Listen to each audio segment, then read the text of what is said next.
कहानी की शुरुआत में अलकट जार नाम करके एक जेल को देखते हैं जो सबसे खतरनाक जेल है। आज तक जो भी इस जेल से निकलने की कोशिश किया है वो मारा जा चुका है। इस जेल के नियम और कानून बहुत सख्त हैं और यहाँ पर रहने वाले कैदियों की इज्जत की जाती है। मतलब कि यहाँ पर रहने वाले कैदियों को परेशान नहीं किया जाता है, उन्हें अच्छी सुविधा दी जाती है। इसके बाद हमें इस मूवी के मेन कैरेक्टर मोरिस को दिखाया जाता है। उसके ठीक सामने लिटमस नाम करके एक इंसान बैठा हुआ था जो मोरिस से बात कर रहा था। मोरिस देखता है कि जब लिटमस अपना खाना खा रहा था तो वो अपने खाने को नीचे की तरफ रखता है। इसके बाद जब मोरिस नीचे झांकता है तब उसे मालूम चलता है कि लिटमस के साथ में एक चूहा है और वो उसी को खाना खिला रहा था। लिटमस बताता है कि वो चूहा उसके साथ में हमेशा रहता है। अब लंच टाइम खत्म हो जाने के बाद सभी लोग अपने अपने शेल्टर में चले जाते हैं और कुछ समय के बाद इस जेल का जो वार्डन था वो मोरिस को अपने पास बुलाता है। जेल का वार्डन मोरिस से कहता है कि ये अटलांटा का वो जेल है जहाँ से आज तक कोई भी नहीं भाग पाया है। तुम्हें यहाँ पर इसलिए भेजा गया है क्योंकि तुम फ्रांसिस्को के जेल से 4 से 5 बार भागने की कोशिश कर चुके हो। लेकिन मैं तुम्हें बता दूं, अगर तुम यहाँ से भागने की कोशिश करते हो तो मारे जा सकते हो, क्योंकि इस जेल के ठीक बाहर ज्यादा दूर तक समुद्री इलाका है और समुद्र का पानी पूरी तरीके से ठंडा पड़ा हुआ है।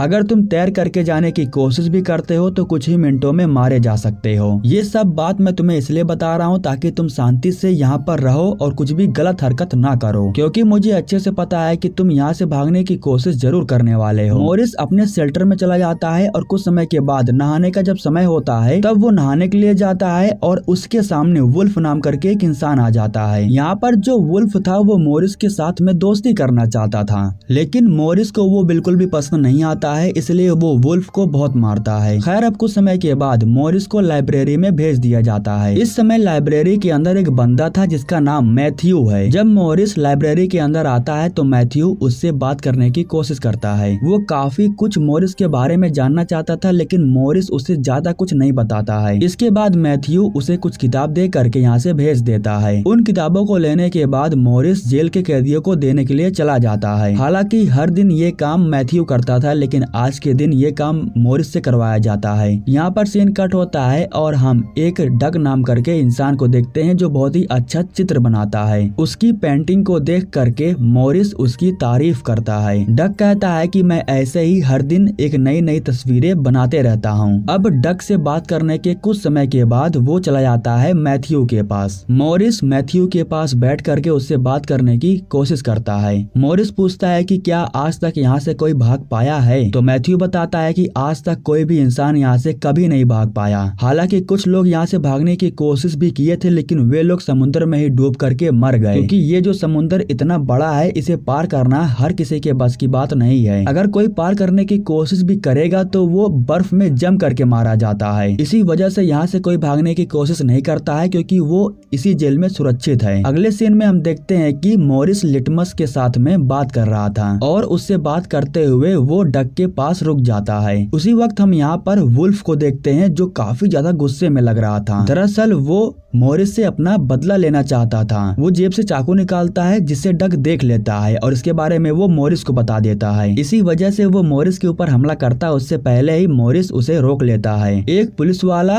वुल्फ को रोकने की कोशिश करता है, लेकिन उसे चाकू लग जाता है। इसके बाद वुल्फ को रोकने के लिए फायरिंग की जाती है तो वो रुक जाता है। हालांकि गलती सिर्फ वुल्फ ने किया था, लेकिन फिर भी मोरिस को भी डी शेल्टर में डाल दिया जाता है। डी शेल्टर बाकी शेल्टरों से बिल्कुल अलग था। इसके अंदर सिर्फ अंधेरा था और सजा के अनुसार इन लोगों को उस डी शेल्टर में रखा भी जाता है। इसी के साथ इन दोनों को पानी से टॉर्चर भी किया जा रहा था। इसी वजह से मोरिस भी काफी ज्यादा परेशान हो गया था। अब लगभग कुछ दिनों तक इन दोनों को डी शेल्टर के अंदर बंद करके रखा जाता है और एक दिन जब डी शेल्टर की सजा पूरी हो जाती है तो इन दोनों को बाहर निकाल दिया जाता है। बाहर निकलने के बाद ये दोनों फिर से अपने अपने शेल्टर की तरफ चले जाते हैं। अगले दिन हमें मालूम चलता है कि इस जेल के अंदर एक नए कैदी को लाया गया है जिसका नाम चार्ली है और उसको बिल्कुल मोरिस के बगल वाले शेल्टर में रखा गया है। मोरिस उसके सामने दोस्ती का हाथ बढ़ाता है, क्योंकि चार्ली भी फ्रांसिस्को के जेल से ही होकर के आया हुआ था। उसने भी कई बार भागने की कोशिश की थी, इसी वजह से उसे भी यहाँ पर बंद किया गया है। एक दिन सभी कैदियों को जब ऊपर के स्थान पर भेजा गया था तो उस समय जेल का जो वार्डन था वो हर शेल्टर में जा करके उसे चेक कर रहा था। इस तरीके से वो पहुंच जाता है डक के शेल्टर में और वहाँ पर वो पेंटिंग्स को देखता है। उसके शेल्टर में वो अपनी अपनी बनी हुई पेंटिंग्स को देख करके काफी खुश होता है, लेकिन फिर भी वो अपने पास एक स्टाफ को बुला करके उससे कहता है कि डक को जो पेंटिंग्स की सुविधा दी गई है उससे वो छीन लिया जाए। हालांकि वो स्टाफ पूछता है कि ऐसा क्यों, तो जो वार्डन था वो कुछ भी जवाब नहीं देता है। इसके बाद वो स्टाफ डक के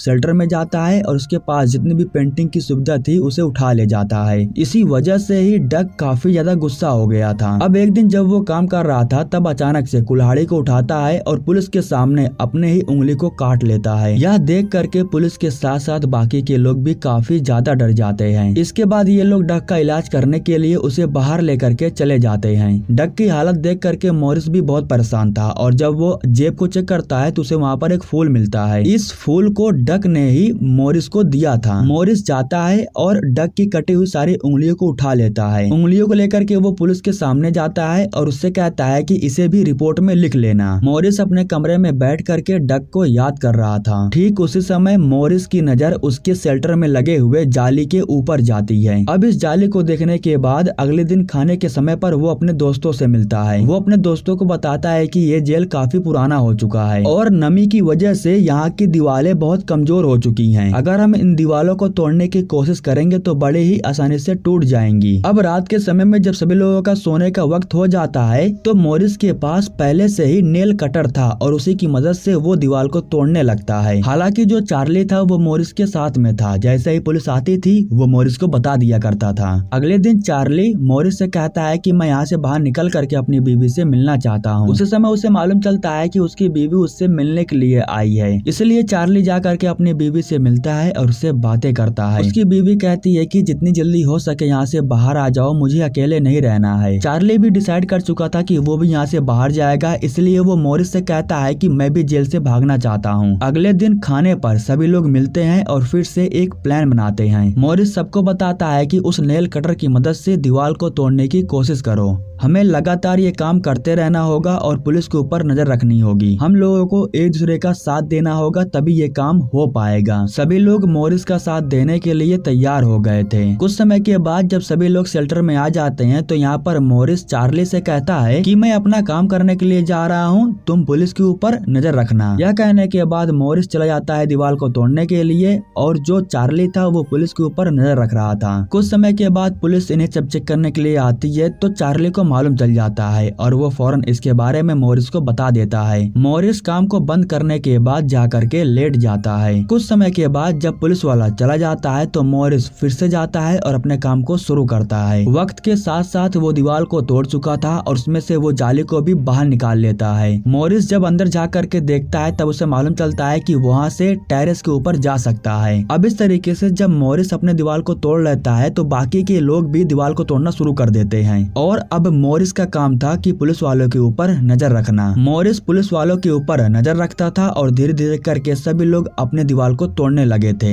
और एक दिन ऐसा आ जाता है कि सभी लोग दीवार को तोड़ चुके थे। इसी के साथ इन लोगों ने जेल में जो साधन था उसका इस्तेमाल करके अपने चेहरे के हिसाब से मुखौटा भी बना रखा था। दरअसल इन लोगों ने मुखौटे को इसलिए बनाया था ताकि ये लोग पुलिस को पागल बना सके। जब मॉरिस अपना मुखौटा बना करके तैयार कर लेता है तो वो उसे अपने बिस्तर पर लिटा देता है। उसे बिस्तर पर लिटा देने के बाद वो जाली से निकल करके ऊपर की तरफ जाने लगता है। दरअसल वो चेक करने के लिए जा रहा था कि आखिर टेरेस कितना ऊपर है। इस बीच जो पुलिस वाला था वो चेक करते हुए मॉरिस के शेल्टर के पास आ जाता है, लेकिन यहाँ पर वो मॉरिस को अच्छे से चेक नहीं करता है और चला जाता है। इधर जो मॉरिस था वो बहुत ऊपर आ चुका था। यहाँ पर मॉरिस को मालूम चलता है कि अगर टेरेस पर जाना है तो सलिया को तोड़ना होगा। इधर जो पुलिस वाला था वो कुछ समय के बाद दोबारा चेक करने के लिए आता है। चार्ली उस पुलिस वाले को देख लेता है और मॉरिस को बता देता है कि यहाँ पर पुलिस आ रही है। पुलिस वाला जैसे ही मॉरिस के शेल्टर के पास आता है तो उसे शक होता है। जैसे ही वो मॉरिस को चेक करने के लिए जाता है तो वो पहले से ही अपने बिस्तर पर आकर के लेट चुका था। अगले दिन जब खाने का समय होता है तब मॉरिस फिर से अपने दोस्तों से मिलता है। वो अपने दोस्तों को बताता है कि कल रात मैं छत पर गया था, लेकिन सबसे ऊपर जाने के लिए हमें सलिया को तोड़ना होगा क्योंकि वहाँ पर सलिया का दीवार है। अब उस रोड को तोड़ने के लिए जो मॉरिस था वो वेंडिंग मशीन को अपने पास रख लेता है। हालांकि जब ये लोग यहाँ से बाहर निकल रहे थे तो पुलिस वाला मॉरिस को रोक लेता है, लेकिन जो पुलिस वाले थे वो मॉरिस को चेक ना करके चार्ली को चेक करते हैं। इसी वजह से मॉरिस उस मशीन को लेकर के चुपचाप यहाँ से निकल जाता है। अब रात के समय में मॉरिस फिर से अपने मुखौटों को बिस्तर पर लिटा देता है और इस बार वो अपने दोस्तों के साथ में ऊपर जाता है। वो ऊपर इस रोड को पकड़ने के लिए अपने दोस्त का सहारा लेता है और ऊपर आ जाने के बाद वो वेल्डिंग करके इस लोहे को तोड़ने लगता है। अब इस तरीके से ये लोग उस सलिए को तोड़ चुके थे। इनका ये काम पूरा हो चुका था और अगले दिन जब ये लोग बैठ करके खाना खा रहे थे तब इनके पास वार्डन आता है और मॉरिस के पास जो डक का फूल था वो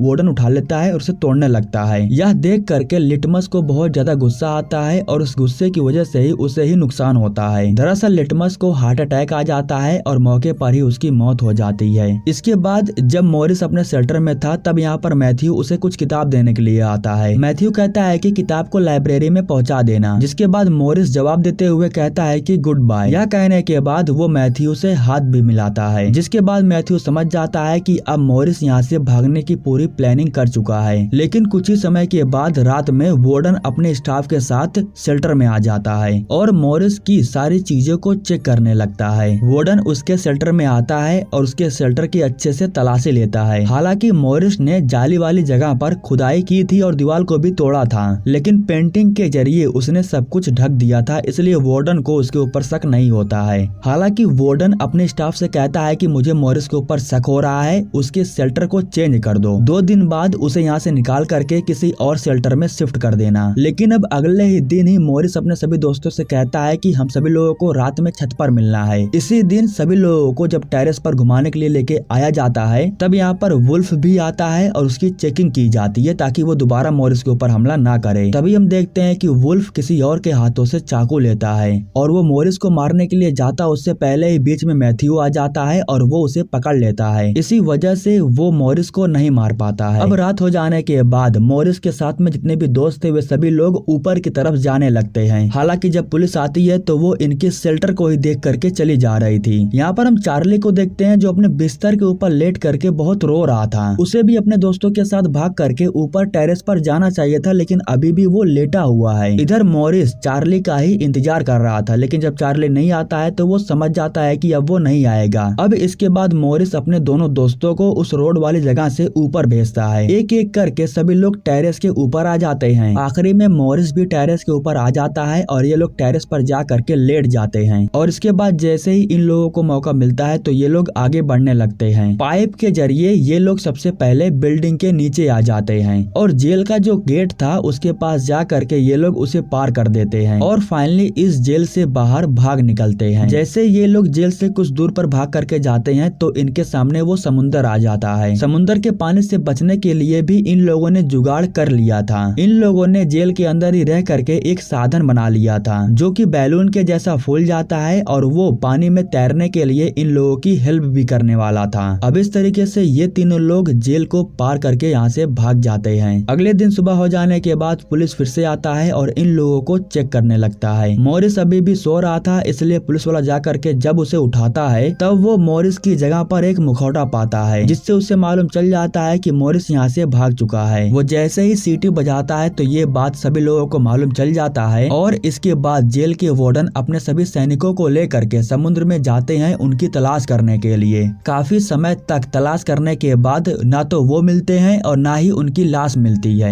लेकिन यहाँ पर वार्डन को ये यकीन हो गया था कि वे सभी लोग डूब करके मर चुके हैं। और मूवी के लास्ट में हमें ये भी नहीं बताया जाता है कि वे तीनों लोग बचकर निकल भी पाए या फिर मारे गए। ऐसा भी हो सकता है कि वे लोग बच करके या फिर भाग गए होंगे या फिर समुद्र में ही डूब करके मारे गए होंगे। खैर इसी के साथ ये कहानी यहीं पर समाप्त हो जाती है। दोस्तों हमारे YouTube चैनल को सब्सक्राइब करने के लिए आप लोगों का दिल से शुक्रिया।